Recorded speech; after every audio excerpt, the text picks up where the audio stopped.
singakanani nobekeze noma isitha zami singakanani nobekeze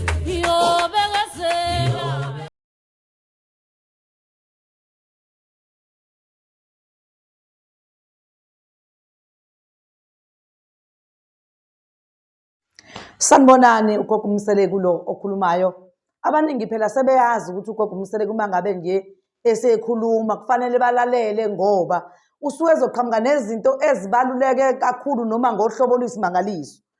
Namhlanje ngiqhamuka nokunye kodwa okubaluleke ngendlela ayisimangaliso.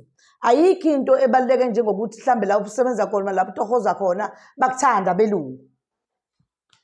Engikhuluma ngako ke namhlanje indaba yokuthi sinawo njalo imithi yokuthi ukwazi ukuthi uthandwe emsebenzini, ukwazi ukuthi noma ngabe kuthiwa kunento ekuthiwa iyavela khona noma etholakalayo khona uthi abelungu bazobiza wena kuqala. Uyababona labantu abahlale bebizwa kuqala njalo uzutshela ukuthi ngazi benzani bona njengoba ethandwa kangaka.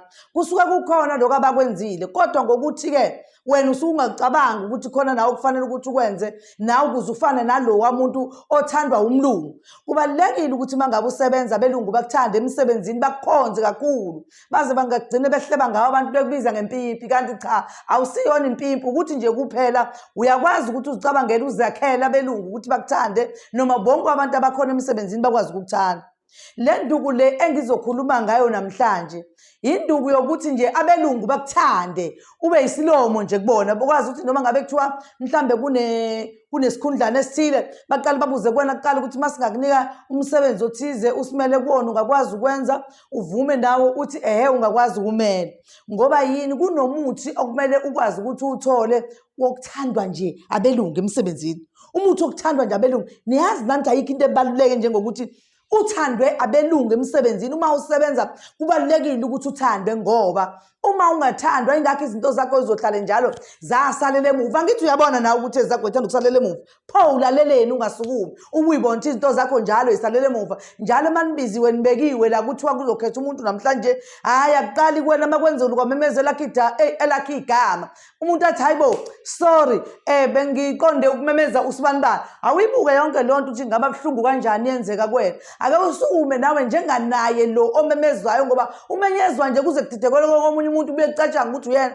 ingoba kukhona le nto ayenzayo ekuyiyona enesigqi belungu nenesigqi nje kubona bonke abantu uthola ukuthi cha sonke sithi thina siyakhetha sithi wena siyakhetha sithi wena sifuna usimele. Uyayibona leyo nto lowo muntu kukhona akwenza kahlala umuntu uhleke mayisebenza uyazenzela uyakwazi ukuthi wenze noma yini enhle ongakwazi ukwenza kodwa izinto zenziwa phela ngekhubalo nawe ungayi nje kumlungu uyokhuluma nje ngomlomo ukhuluma nje unento yakhe esemlonyeni oyifakile okuyona othi mawukhuluma ibingaphansi kolimi lakho ukhuluma nje uyabathithibeza ngayo ukuze bakwazi ukuthi bakulalele bakuzwe kahle ukuthi uthi zonke izinto esisuke sizenza sisuke sizenzela ukubukwa sisuke sizenzela ukuthandwa. Kubalulekile futhi ukuthi uthandweke emsebenzini. Ayikho into edlula leyo noma ubani uyazibona ukuthi uyasebenza kodwa kukhona lokho nje kubelungu bakhe engathi bathanda obani nobani.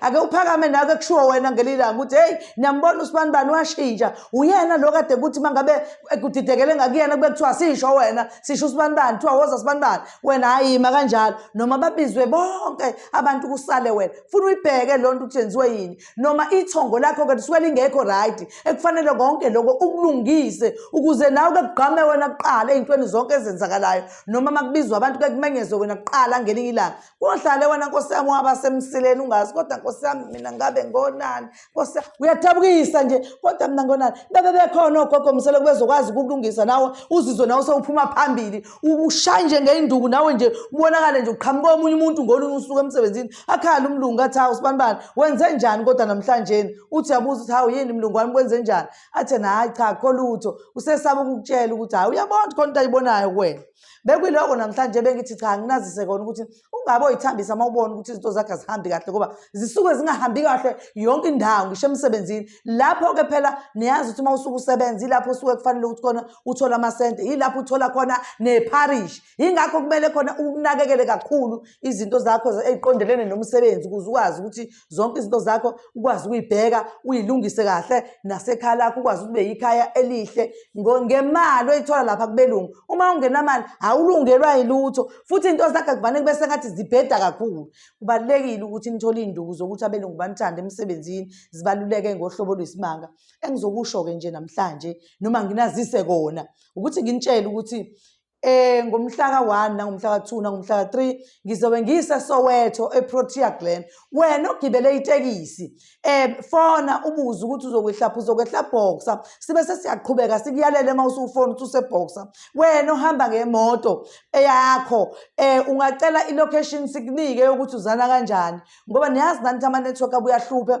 Izinamba njalo zimbili. Ngifuna ukuthi lenye ewu-066 yona iya-WhatsApp. Fanele uWhatsApp nokuWhatsApp noma ngabe uyabona uthola mhlawumbe uyakwazi ukuthi idatha unalo lizokwazi ukuthi mhlawumbe uma usenda imessage ukwazi ukufika sikwazi ukuthi sikuphendule mhlawumbe uma ungasatholakala engcingweni ngoba nanxa ukuthi inetwork ibuye ihluphe. Sicela-ke bakwethu ukuthi nenze kanjalo. Ugogo uMseleku namhlanje ikona ebeniphathele kona.